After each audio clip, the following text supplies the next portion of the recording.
Oi, tudo bem? Esse é um vídeo assim mais conversinhas. Os últimos vídeos que eu gravei foram tutoriais onde eu ensinei a fazer coisas, mas hoje eu vim aqui mais conversar, porque eu sei que tem pessoas que gostam de ficar costurando e me ouvindo. Eu acho tão legal quando vocês me falam isso, então esse aqui originalmente seria um post no meu blog, mas eu achei que o conteúdo seria legal pra falar aqui no YouTube, então ele vai por aqui mesmo e não na escrita. Eu vou falar hoje 5 coisas que eu aprendi trabalhando com alfaiate. Pra quem chegou aqui agora e não me conhece, ou não sabe parte da história, eu sou Patrícia e no último ano eu trabalhei com alfaiate lá na Nova Zelândia, país onde eu morei. E foi uma experiência pra mim muito legal, muito enriquecedora, tanto que eu separo a minha vida costureira em antes da alfaiataria e depois da alfaiataria. Porque lá, assim, pra mim é como se tivesse sido uma pós-graduação, sabe? Tudo que eu imaginei que eu soubesse, eu descobri que eu não sabia nada.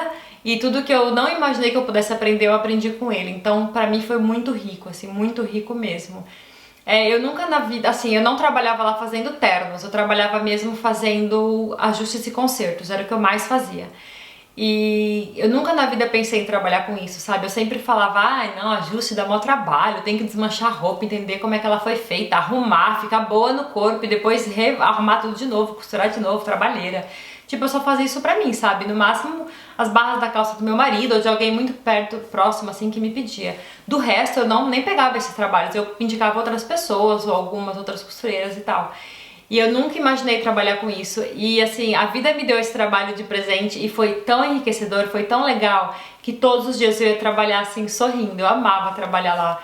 Eu não ganhava bem, assim, não era uma hora muito bem paga, era um salário normal. Eu não trabalhava muito porque era um período part-time, era só meio período de um dia, mas eu amava o que eu fazia lá, assim, eu amava. Todo dia eu tinha um desafio novo, todo dia eu tinha uma peça diferente. Claro que tinha coisas que se repetiam, né? Camisa, calça, terno, isso aí se repetia direto. Mas todo dia tinha uma coisa diferente, eu pude trabalhar com roupa de noiva, que eu nunca tinha trabalhado antes. Tem vários posts no blog, eu vou deixar os links aqui embaixo pra quem quiser ler. Eu trabalhei com vestido de festa, roupa de noiva, eu trabalhei com muitos ternos, coisas que eu nunca havia mexido, então pra mim assim foi super enriquecedor, eu adorava trabalhar lá, assim, adorava o que eu fazia lá. E então eu separei 5 coisas que eu aprendi, na verdade eu separei 7, mas o tema vai ficar 5 e eu vou falar pra vocês, eu anotei aqui no meu celular. E a primeira coisa que ficou muito marcado é que perfeição não tem limites, não tem, gente, não tem.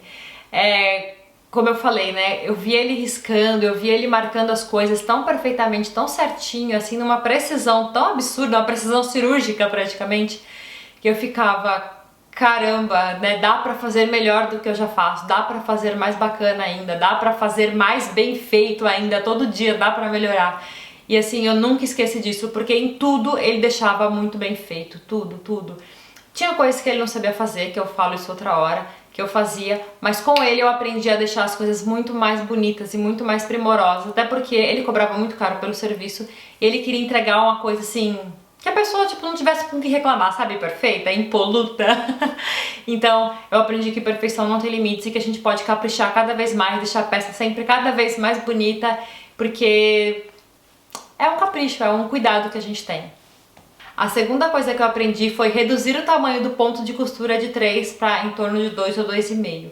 Por quê? Eu sempre trabalhei com ponto de costura 3, às vezes 3,5 quando era uma coisa muito grossa e tal, era o que eu sempre trabalhava. Mas se você prestar atenção, quando você vê o abotoamento da camisa, aliás, vai agora, pega uma camisa e olha, o abotoamento tem um ponto minúsculo, é tipo um ponto número 1, assim, é muito pequeno. Então eu tinha que refazer aquilo e ficar até o mais próximo do original possível, então eu tive que aprender a reduzir o tamanho do ponto. Outra coisa também, em tecido muito fino, muito leve, ponto grande vai enrugar o tecido. Então, como eu trabalhava muito com vestido também de festa, de noiva, era mais vestido de festa do que de noiva, mas ainda assim nessa pegada de festa mesmo, não vestidos comuns de trabalho, eu tinha que deixar a peça perfeita. Então eu comecei a trabalhar sempre com pontos 2 ou 2,5. E isso me deu o quê? O terceiro hábito que eu tive que acostumar a fazer lá, que foi eliminar o retrocesso. Aí você fala, como assim eliminar o retrocesso? Porque assim, quando o ponto tá menor, consequentemente a costura final, né, a pontinha do começo e do final não vão desmanchar, porque o ponto já tá naturalmente justo. Se ele tá no 2, ele dificilmente vai soltar sozinho. E como a maioria das coisas eram consertos ou ajustes, aquela costura final da ponta, ela seria embutida em outro lugar, porque ou tinha uma barra, ou tinha um encaixe de um punho, enfim, eu tinha alguma coisa. Então eu não precisava dar retrocesso. Consequentemente, quase nada ficava enrugado na pontinha, porque tava ótimo, o ponto tava pequeno, a costura tava certa e eu ainda ia dar o acabamento, então eu não tinha esse trabalho. Por conta disso, até hoje, eu reduzi muito os meus retrocessos. Tem vídeo que eu coloco retrocesso em tudo, porque eu acho importante sim, principalmente para quem tá começando a costurar. Retrocesso é uma parte super importante, senão a sua peça vai desmanchar, né, vai começar a soltar. Mas se você tá fazendo com ponto pequenininho, na tensão certa para aquele tecido, dificilmente isso vai acontecer. Então lá eu me acostumei a não dar retrocesso para não enrugar os tecidos e ó, super funcionava. O quarto aprendizado foi de sempre entregar a roupa com uma aparência assim perfeita, muito bem passada. Lá na alfaiataria tinha um ferro que eu amava. Várias pessoas que me acompanham sabem da minha relação de amor e saudade com aquele ferro. Era um ferro italiano muito antigo, um ferro de caldeira, que tinha uma tábua de passar maravilhosa que ela sugava a roupa. Então, quando você começava a trabalhar, o ferro nem era muito quente, ele não precisava ser muito quente, não era mesmo, era morno. Mas o que fazia o trabalho acontecer era a tábua. Por quê? Você posicionava a roupa na tábua, ela sugava e aí você passava. A roupa ficava perfeita. Então, ele não gostava da minha passadoria porque ele achava que nunca estava boa o suficiente. Teve calças que eu passava aquela calça 150 vezes, tipo, até ela quase ficar marcada. Mas a gente tinha uns sedas que a gente colocava por cima para não ficar lustrosa a roupa. E ele não gostava da minha passadoria porque ele achava que nunca tava bom. Eu passava aquilo, eu amava trabalhar no ferro porque o ferro esticava e sugava tudo, o negócio ficava maravilhoso. No final, assim, nos últimos meses ele parou de encanar com a minha passadoria. Claro que eu sei que no começo eu não sabia passar direito, como, né, eu nunca tinha trabalhado com isso, eu nunca tinha mexido naqueles ferros. Mas eu até entendo que ele não gostasse, né, no começo, mas no meio do caminho já tava ficando boa. E ele ainda assim, ele pegava e passava a roupa direito, porque ele falava, o cara pagou por isso, ele tem que pegar essa peça perfeita, tem que estar muito bem passada. E aí ele passava tudo de novo. Mas foi com ele que eu aprendi a passar muito bem uma peça de roupa. Aí tem um problema, eu não consigo encontrar, né, alcançar os mesmos resultados com ferro caseiro, assim, eu não consigo, porque não passa igual. Não adianta, o vapor do ferro é diferente, a força do vapor é diferente e esse lance de sugar e deixar o tecido muito esticado dá uma outra cara. Então assim, claro, eu passo as peças, eu deixo elas no máximo arrumadinhas possíveis, mas eu não consigo fazer igual eu fazia lá, porque eu não consigo ter o resultado igual sem o ferro que ele tinha, né? E aí virou meu sonho, assim, eu quero muito ter um ferro de caldeira. Um dia que eu tiver um espaço e tiver uma mesa de corte, que é meu sonho inicial e mais alcançável, eu quero sim comprar um ferro de caldeira. Eu já vi eles por aqui pela Alemanha, custam em torno, né, a mesa de 1.000 euros. A mesa é muito mais cara que o ferro, porque ela é muito mais legal, é muito mais interessante. E um dia eu vou ter uma mesa daquela, porque ela deixa a peça apenas maravilhosa. Teve uma coisa que eu contei em um post, vou deixar o link aqui também pra quem quiser ler. Teve uma vez que a gente arrumou uma calça de um cara que a calça tava um trapo. Sabe quando a calça tá desmaiada, batida, o tecido assim, destruído? E essa calça tava com a barra tão comprida que carcomeu toda a barra da calça, sabe? Então nós marcamos a barra da calça, fizemos a barra novamente. E enquanto eu fazia aquilo, eu olhava e falava, nossa, mas essa calça tá tão zoada, tão danada, por que esse cara tá consertando? Claro que no momento que fez a barra nova, a calça melhorou já a cara dela, porque a parte que tava realmente destruída foi embora. E aí eu fui passar a calça e na hora que eu coloquei a calça no ferro, na hora que o ferro sugou e eu passei, eu percebi que o tecido era de tão boa qualidade, tão boa, que a calça ficou quase como uma calça nova, porque o tecido era tão plano, assim, tão pleno, tão bonito, que eu passando já deu uma cara assim perfeita pra calça. Ela ficou, não ficou com cara de nova, que eu vou estar exagerando, mas ficou no lugar, certinha. Então assim, esse cuidado, esse trato com a peça ficou muito marcado pra mim, assim. Claro que ele tinha essa exigência de que ó, o cara tá pagando, ele tem que receber uma coisa bem feita, mas ainda assim é bom lembrar disso, sabe? O quinto aprendizado que eu tive lá é uma coisa até curiosa, assim, que pra mim foi realmente novidade, foi o fato de fazer barras de calça sociais assimétricas. Oi? Como assim? Eu não tenho nenhuma foto pra mostrar pra vocês, porque né, eu não peguei isso, assim, não fotografei nada, mas eu vou explicar. Principalmente em barras de calça social de senhores que usam calças mais largas, porque a molecada mais jovem usa uma calça social bem coladinha, mais curtinha e tal, mas os senhores não, eles usam calça mais larga, com a perna larga e tal. Essas calças têm a boca mais maior, né, mais larga, mais aberta, mais maior é ótimo, mas vocês entenderam, né, mais larga. E o que acontece? Quando você deixa a frente da calça certa com o sapato, a parte de trás às vezes não fica boa, ela fica curta. E pra ele não deixar a barra curta, ele fazia o quê? Ele colocava 1 centímetro a mais atrás do que na frente. Então quando a gente planificava a calça na mesa e fazia essa marcação, a barra ficava levemente torta. E eu falava, tem certeza? Claro que eu não questionava exatamente isso com ele, né? Tipo, tem certeza? Eu falava, é assim mesmo, né? Vai fazer assim mesmo? Ele, não, vamos fazer, dá certo. E aí ele fez 1, 2, 3, 5 vezes, me mostrou como ele fazia. E aí ele passava, e claro, você pega a barra na mão, ela tava assimétrica, ela tava 1 centímetro atrás mais comprida. Mas quando o cara vestia, tava perfeita. Então assim, eu fiquei, nossa, que bacana, né? Porque eu nunca tinha trabalhado com isso, eu nunca tive esse olhar, essa percepção com uma calça social masculina, principalmente uma calça larga. Mas funcionava super bem e foi uma coisa que eu trouxe pra minha vida, assim, que se eu precisar uma hora fazer, eu faria, assim, uma calça com a barra assimétrica atrás maior, mas que ficasse boa quando a pessoa estivesse usando. Eu lembro uma vez que eu li uma entrevista de um alfaiate há muitos anos, eu nem lembro onde foi que eu li isso, que ele falou que um terno bem feito, ele tinha que ficar perfeito nas costas, mesmo se a pessoa tivesse lordose, escoliose, lombalgia, qualquer coisa que fosse. Então ele pegava clientes com a coluna muito torta e ele fazia a partir daquela coluna o terno ficar perfeito. E aí ele explicava que quando ele tirava o terno do corpo da pessoa, a peça estava torta.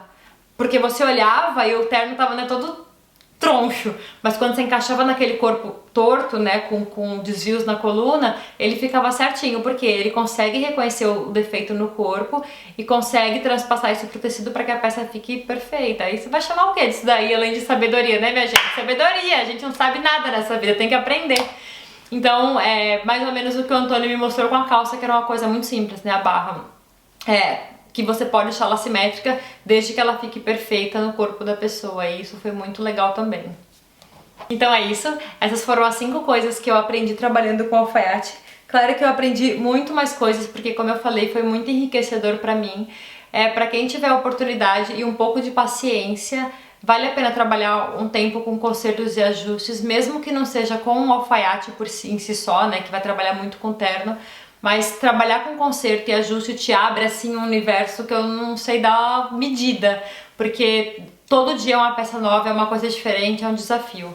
Eu acho assim importante, se você for trabalhar fora, né, para outra pessoa, como eu trabalhei, que eu era assistente dele, ter uma boa noção de costura. Lá a gente trabalhava com máquina industrial, então, né, ter uma noção dessas máquinas.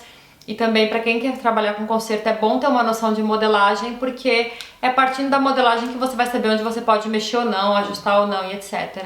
E eu não sei se eu comentei lá no começo do vídeo ou se foi nas outras tentativas de gravação, o alfaiate que eu trabalhei, ele sabia muito de terno, de roupa masculina e tal, mas ele sabia muito pouco de roupa feminina.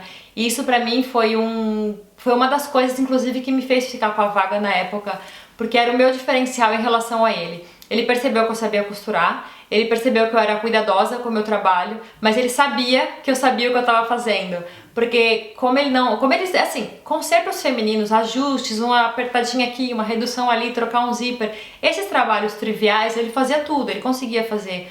Mas quando era pra mexer a fundo num vestido, que eu tinha que tirar a saia, mexer no corpo, voltar a saia, então já que eu mexi no corpo eu vou ter que reduzir a cintura da saia, fazer não sei o que lá, ele não fazia. Por isso que ele sempre tem uma assistente. Ele tinha uma outra mina que trabalhava antes e depois eu entrei, né? Ela saiu e eu entrei em seguida, que eu peguei pelas conversas que eu trabalhava lá antes. E o meu conhecimento em modelagem me dava segurança para fazer aquelas coisas, porque eu não tinha um inglês muito bom, eu não falava grego, porque ele é grego, menos ainda, né? Eu não tinha como conversar com ele nenhuma das línguas a fundo, mas ele via que eu trabalhava com cuidado e que eu sabia o que eu tava fazendo. Então isso pra mim fez muita diferença, muita mesmo, assim, foi o que me fez, eu acho, ficar com a vaga. Porque eu tinha noção do que eu tava fazendo, eu conseguia entregar um bom resultado. Então é isso, ter noções de costura é importante e ter noções de modelagem é importante, porque você vai saber onde você pode mexer, o que você pode reduzir, o que você não pode, onde você se tirar demais vai entortar do outro lado. Então isso é muito legal. Então quem tem vontade de aprender essas coisas é legal, sei lá, pensar em trabalhar um período da vida com isso, porque realmente pra mim foi muito enriquecedor. Claro que assim, tem trabalhos que apareciam que eu falava, meu Santo Cristo, como é que eu vou conseguir fazer isso? Tecidos muito delicados, roupas caras, tinham coisas que eram, né, tipo assim, eu suava às vezes, tinha peças que eu saía de lá com dor de cabeça, assim. Então é sempre um desafio, mas foi muito legal, eu amei, como eu falei, eu amava ir pra lá todo dia, eu amava o que eu fazia, eu não ganhava dinheiro, mas o que eu ganhei em conhecimento, curso nenhum teria me dado, assim, acho que se eu tivesse que ir pra uma escola, fazer um curso, nananana, e por mais que eu aprendesse, a prática diária de fazer, refazer, fazer, refazer, principalmente vindo de uma pessoa que já trabalhava com aquilo há 40 anos, me deu muita possibilidade de aprendizado, sabe? Porque como ele não sabia fazer o feminino, ele falava, ah, faz aí. Então eu já ia fazendo, eu só mostrava pra ele, ele aprovava e entregava pra cliente. Era muito legal mesmo. Foi isso, eu espero que vocês tenham gostado dessa historinha que eu contei.